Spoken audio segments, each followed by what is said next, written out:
There is a specific kind of silence that only exists at 3 a.m.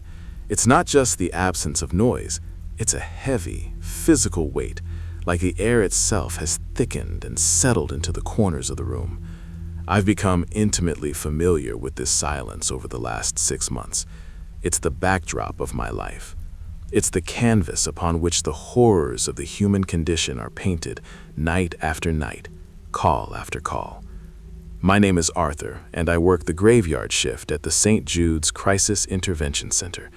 Most people just call it the Hotline. It's a small, underfunded call center tucked away in the basement of a brutalist concrete building that used to be a municipal archive. There are no windows down here. The air is recycled, smelling perpetually of stale coffee, ozone from the servers, and a faint, lingering odor of damp carpet. The lighting is that aggressive, humming, fluorescent white that makes your eyes itch and your skin look gray. It takes a certain type of person to work here. You have to be empathetic, sure, that's what the job posting says. But more than that, you have to be numb. You have to be able to listen to the absolute worst moments of a stranger's life, the sobbing, the screaming, the hollow resignations. And then, when the line clicks dead, you have to be able to pick up your lukewarm mug of tea, take a sip, and wait for the next light to blink red. We have a handbook. It's a thick 3-ring binder with a blue cover that's cracked at the spine. Inside, there are flowcharts for de-escalation, lists of local emergency resources, and scripts for every conceivable tragedy. If the caller is standing on a bridge, turn to page 42. If the caller has taken pills, turn to page 15. It's clinically detached, an attempt to impose order on chaos. But then there is the other list. It's not in the binder. It's not official. It's a single sheet of laminated printer paper taped to the side of the main dispatch monitor, right where the supervisor can't see it from his glass office, but where every operator can read it clearly. It's titled The Night Shift Protocols. There are 5 rules on that list. Rule 1. If you hear static that sounds like a woman weeping, do not adjust your headset. The static will pass. If you adjust the volume, the weeping will get louder, and it won't stop when you take the headset off. Rule 2. If a caller asks for Operator 7, tell them there is no one by that name and disconnect immediately. We only have 6 stations. We have never had a Station 7. Rule 3. Never look at the reflection in the break room vending machine between 2 a.m. and 2:15 a.m. Just get your snack and look at your feet. Rule 4. If the basement temperature drops suddenly and you smell sulfur, lock the door to the server room from the outside. Do not open it until the morning crew arrives, no matter who or what is knocking from the inside. And then there is Rule 5, the one highlighted in yellow highlighter that has faded with age, the one that every trainee is warned about in hushed tones on their first night. Rule 5. We are not allowed to hang up on the whistler. I thought it was a joke when I first started. Hazing for the new guy. Every workplace has its ghost stories, its urban legends meant to spook the rookies. I laughed it off when Sarah, the senior operator on my shift, pointed it out to me. She didn't laugh back.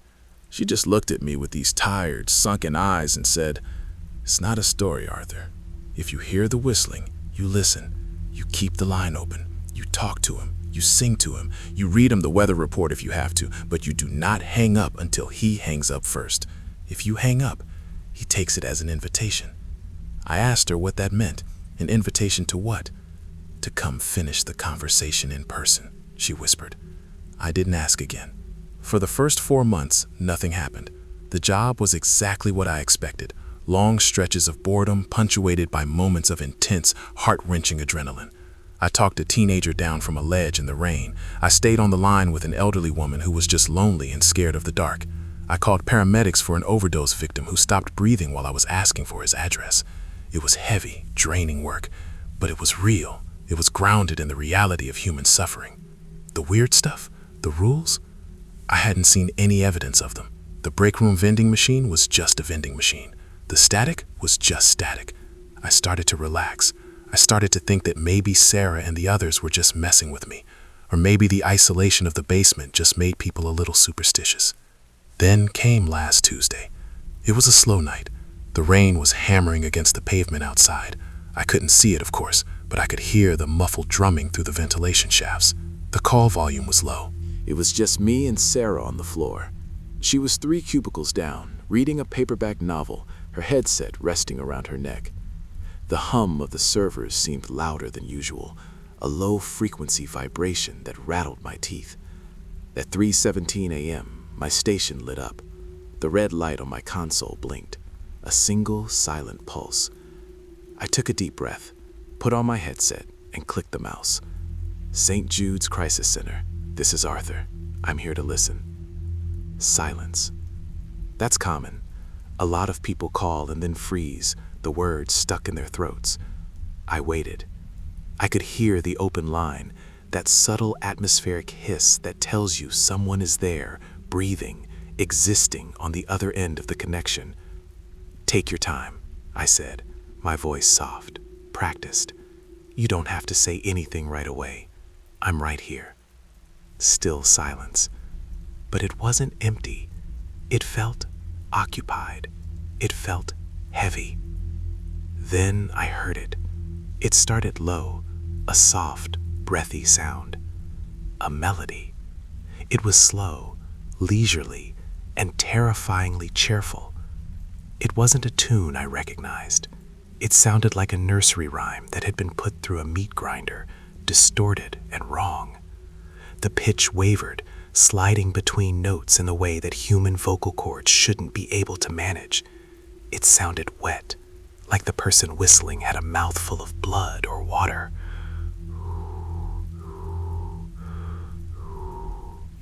My blood ran cold. I froze, my hand hovering over the mouse. Rule 5, we are not allowed to hang up on the whistler. I looked over at Sarah. She hadn't noticed. She was still reading her book. I wanted to wave at her, to signal her, but I was paralyzed. The whistling grew slightly louder, closer to the receiver. I can hear you, I said, my voice trembling slightly. I cursed myself for the stutter. Is there something you'd like to talk about tonight? The whistling stopped abruptly. A voice came through the headset. It was a man's voice, but it sounded ravaged, gravelly, deep, and layered with a strange metallic echo, as if he were speaking through a long tin pipe. Arthur, the voice rasped. He knew my name. We don't give our real names. We use aliases. I am Arthur on the phone, but my real name is David. But I had introduced myself as Arthur. Okay, he just knows the alias. That's fine. That's normal. Repeat callers know us. Yes, this is Arthur, I said, gripping the armrests of my chair. Who am I speaking with? You sound tasty, Arthur. The words hit me like a physical blow. It wasn't a threat of violence, exactly. It was something more primal. It was the way a predator assesses prey. I'm here to help you, I stammered, falling back on the script. Are you feeling like you might hurt yourself? Or someone else? A low, dry chuckle crackled through the earpiece. Hurt myself? No, Arthur. I feel wonderful. I feel hungry. Then the whistling started again.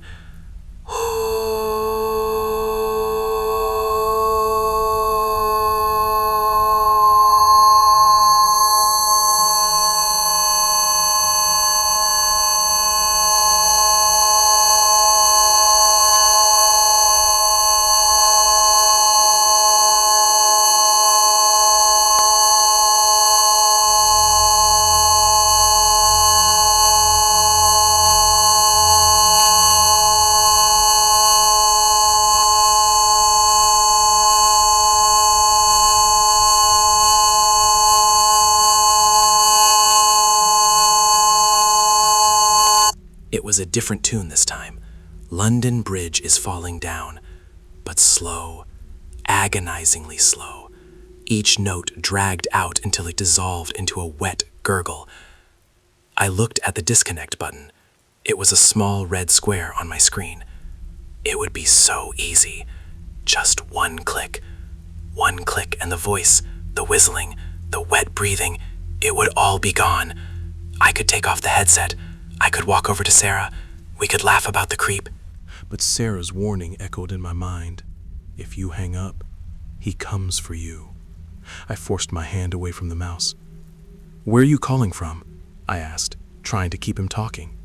If I could keep him talking, maybe I could figure out if this was a prank. Maybe I could trace the call. I glanced at the caller ID. It read, unknown, private, out of area. Of course. The whistling stopped again. I'm close, Arthur. Closer than you think. Are you in the city? I asked. I'm in the rain, the voice rasped. I like the rain. It washes things clean. It makes the pavement slick. Do you like the rain, Arthur? It's fine, I said. Look, sir, if you're not in immediate crisis, I need to keep this line open for who? He interrupted, his voice dropping an octave. For the girl who swallowed the bottle of aspirin. For the boy with the razor blade. They are boring, Arthur. Their pain is so mundane. My pain is ancient.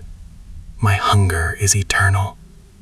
I can't help you if you don't tell me what's wrong, I said, my patience fraying under the weight of the fear. I'm cold, the voice said.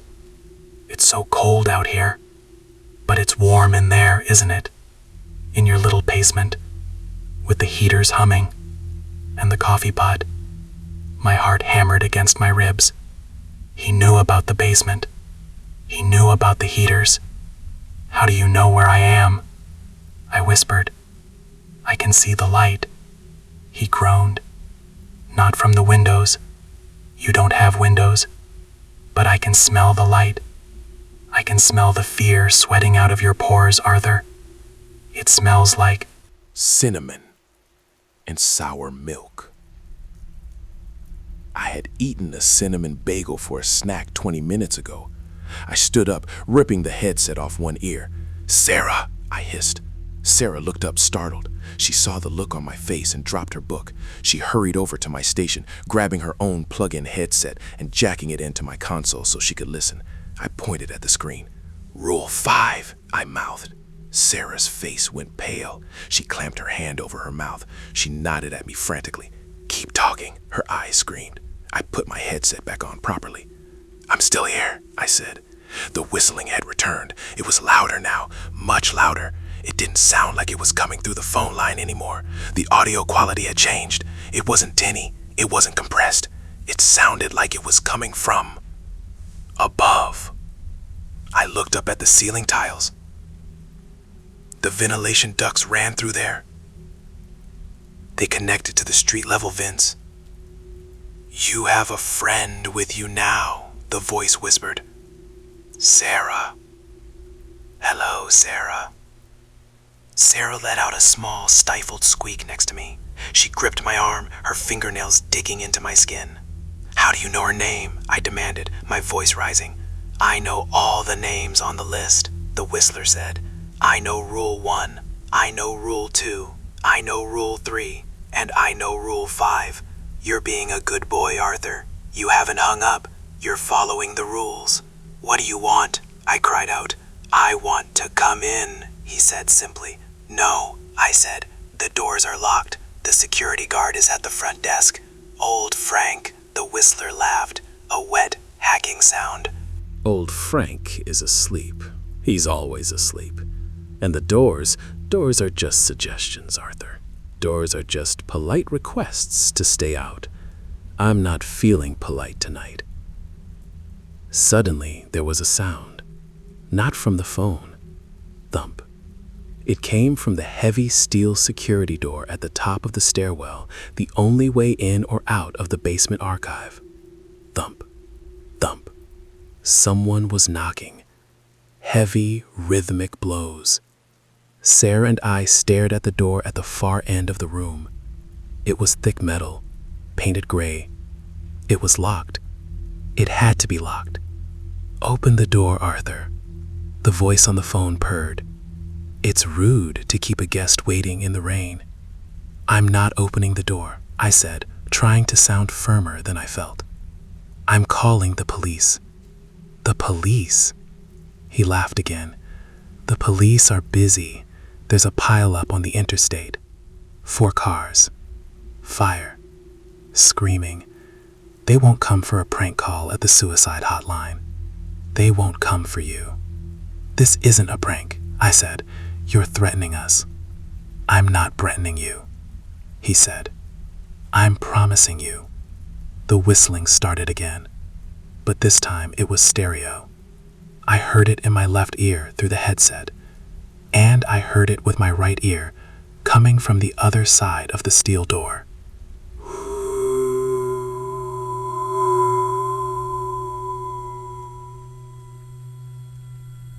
It was Ring Around the Rosie. Sarah was crying now, silent tears streaming down her face. She reached for the desk phone to dial 911.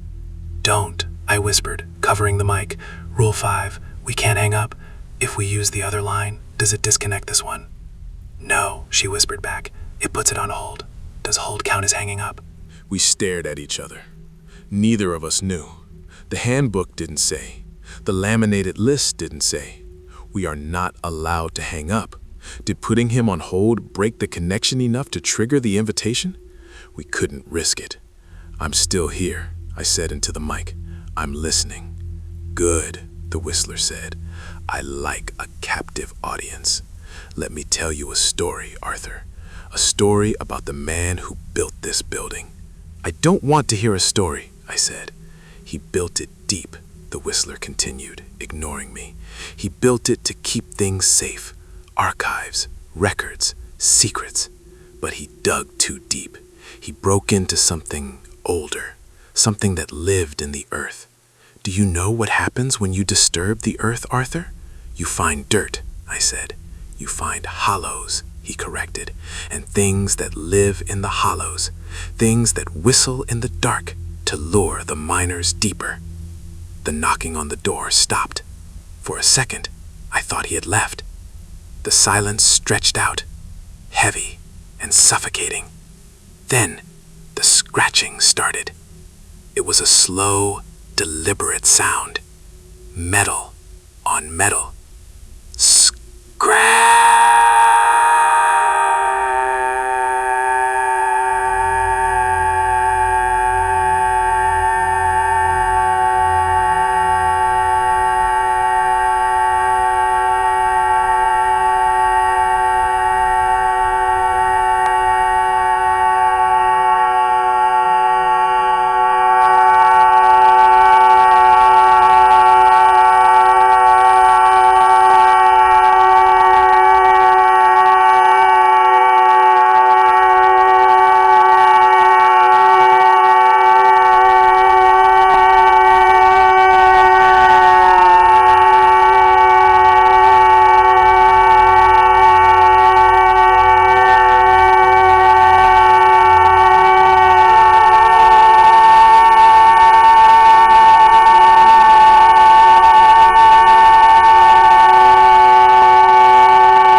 In the vents, I said into the phone, my voice cracking. That's impossible. The ducts are too small. I can be very flexible, the whistler crooned, when I'm hungry. The rattling grew violent. The screws holding the grate in place squealed as they were forced out. One of them pinged onto the linoleum floor of the break room, then another. I grabbed the fire extinguisher from the wall mount next to my desk. It was heavy, cold, and reassuring. Stay back, Sarah, I shouted. Arthur, don't go over there, she pleaded. I have to check, I said, but I kept the headset on. The cord was long, stretching across the room. I walked toward the break room, the fire extinguisher raised. You're getting warmer, Arthur, the voice taunted. I can hear your heart. It sounds like a little bird trapped in a cage. Thump, thump, thump, thump. I reached the doorway of the break room. The grate hung loose by a single screw. It swung back and forth, squeaking rhythmically. I looked up into the dark, square hole of the shaft. "Hello?" I called out. Silence. Then, from the darkness of the vent, a face dropped down. It wasn't a face. It was a mask. Or maybe it was skin that had been stretched too tight. It was pale, impossibly pale, with black holes for eyes and a mouth that was stitched shut with thick black wire. But the whistling was coming from it, even with the mouth sewn shut. The sound emanated from the throat, vibrating the loose skin of the neck. Whoosh, whoosh. I screamed and swung the fire extinguisher. I connected. There was a sickening crunch, like smashing a wet pumpkin. The face recoiled back into the darkness of the shaft with a hiss that sounded like escaping steam. "Bad move, Arthur!" The voice on the phone shrieked. It wasn't smooth anymore. It was angry. It was a cacophony of static and rage. That wasn't polite. That wasn't polite at all. I scrambled back, tripping over my own feet, dragging the headset cord with me. I scrambled back to the main desk. "He's here!" I yelled at Sarah. "He's in the ceiling!" Sarah was already under the desk, curled into a ball, clutching the handbook like a shield. "I'm coming down!" the voice screamed. "I'm coming down and I'm going to peel you. I'm going to make you whistle for me." The banging in the vents was everywhere now. It sounded like there wasn't just one of them. It sounded like a dozen things scuttling through the metal tunnels above us. Bang, bang, scuttle, hiss. I looked at the phone base, the cord, if I unplugged it, if I disconnected. Rule 5, we are not allowed to hang up. If I hang up, he comes, I muttered, but he's already here. "Don't do it," Sarah screamed from under the desk. "The rule says keep the line open. Maybe it keeps him contained. Maybe the connection binds him." That actually made a twisted kind of sense. If this was a ritual, if this was supernatural, maybe the open line was the tether. Maybe hanging up broke the seal. "I'm not hanging up," I yelled into the mic. "I'm right here. Come and get me." "Oh, I will," the voice gurgled. Suddenly, the lights went out. Pitch black. The only illumination came from the faint green glow of the server lights in the back room and the red LED on my phone console. The noise in the vents stopped. The silence returned. That heavy 3 a.m. silence. I stood there in the dark, the fire extinguisher in one hand, the headset pressed to my ear with the other. "Are you there?" I whispered. No answer. "Whistler." Nothing. I waited. 1 minute. 2 minutes. My eyes adjusted to the gloom. I could see the outline of the desks. I could see the dangling vent grate in the break room. Then, I heard breathing.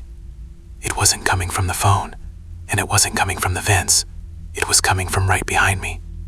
Hot, wet air hit the back of my neck. It smelled of copper and old earth. I spun around, swinging the extinguisher blindly. It hit nothing but air.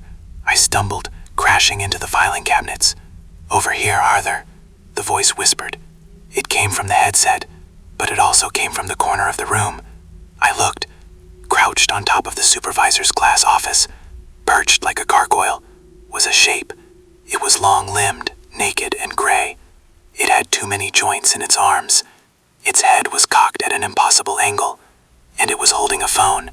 It was holding a sleek wireless handset. It pressed it to the side of its head, where an ear should be. It waved at me with a hand that had fingers 6 inches long. "Can you hear me now?" the whistler asked into his phone. I heard his voice in my ear, crisp and clear, and I heard his voice across the room, raspy and dry. I froze. You have a phone," I whispered. "Technology is wonderful," the creature hissed. "It connects us. It bridges the gap."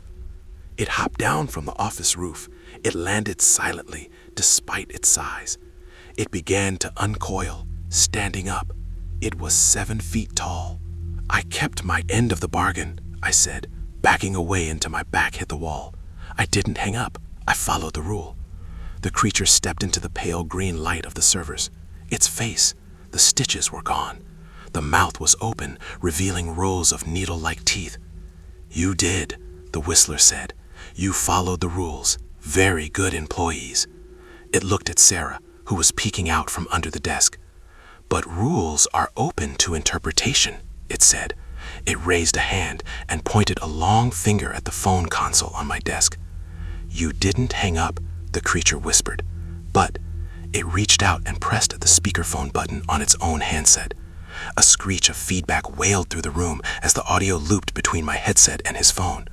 "I'm hanging up now," the whistler said. He grinned, and he pressed the red button on his phone. Click. The line went dead in my ear. The dial tone began to hum, a loud, flat, monotonous drone. Beep! I stood there, staring at him. He had hung up. The rule said we aren't allowed to hang up. It didn't say he couldn't.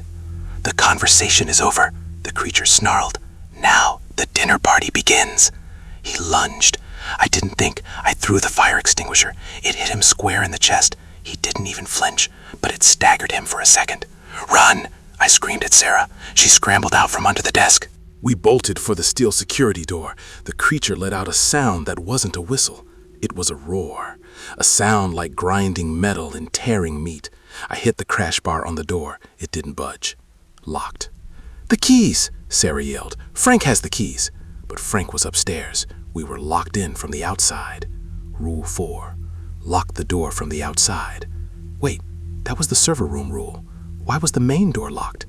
The whistler was recovering. He was crawling over the desks, sweeping monitors aside with his claws. "The server room," I yelled. "Rule 4. If you smell sulfur, lock the door to the server room from the outside." That meant the server room was a reinforced bunker. It was meant to keep things in, but maybe it could keep him out. We ran for the back of the office. The smell of sulfur was suddenly overwhelming, choking us. We reached the heavy server room door. I grabbed the handle and yanked it open. The cold air from the AC units inside hit us. We dove inside. The whistler was right behind us. His hand caught the edge of the door as I tried to slam it. His fingers, they were cold, freezing. "Let me in!" he shrieked. "I want to see the wires. I want to hear the hum." Sarah grabbed a spare fire axe from the emergency wall panel inside the server room. Why was there an axe in the server room? I didn't care. She swung it down on the creature's fingers. Black ichor spread across the floor. The creature howled and snatched its hand back. I slammed the door. I threw the deadbolt. I spun the wheel lock. We collapsed against the door, gasping for air. From the other side, the pounding started. Boom, boom, boom. The steel door shuddered, but it held. It was a blast door. This building used to be a fallout shelter before it was an archive. "Are we safe?" Sarah whispered, hugging her knees. "The morning crew comes at 7 a.m. They'll open the main doors. They'll find us." We sat there for hours, listening to the pounding, listening to the scratching, and the whistling. He sat right outside the door, whistling "Pop Goes the Weasel" over and over again. Around 6 a.m., the noises stopped. At 7 a.m., we heard the main security door upstairs open. We heard voices. Frank, the morning shift supervisor. We started banging on the server room door, screaming for help. They let us out. The office was a wreck. Computers smashed, papers shredded. The ventilation grate was torn out of the ceiling, but there was no sign of the whistler, no sign of the gray creature. Even the black blood ichor on the floor had evaporated, leaving only scorch marks. The police came. We told them a crazy intruder broke in. We left out the monster parts. We left out the whistling. They wouldn't believe us anyway. They blamed it on a violent transient on bath salts. They sent us home. They told us to take a few days off. I walked out into the morning sun. It blinded me. I felt safe. I felt alive. I got in my car and started driving. I just wanted to sleep. I turned on the radio to drown out the silence. But as I was driving down the highway, the music cut out. Static filled the car. And then, through the speakers, clear as day. I looked at the dashboard display. It didn't show a radio station. It showed a phone call active. Incoming call, unknown. I realized the mistake. When we ran into the server room, I still had my headset around my neck. The wireless pack was clipped to my belt. I hadn't disconnected. And the range on these new commercial headsets, it's phenomenal. But not that phenomenal. It shouldn't reach the highway. Unless he wasn't broadcasting from the basement anymore. I looked in the rearview mirror. In the back seat of my car, sitting in the shadows, something gray and lanky slowly unfolded itself. It smiled, revealing those needle teeth. "You didn't say goodbye, Arthur," the whistler rasped. And then he leaned forward and whispered in my ear, "Roll 6. The ride never ends." The car swerved. The world spun. And the last thing I heard before the metal crunched and the glass shattered was whistling.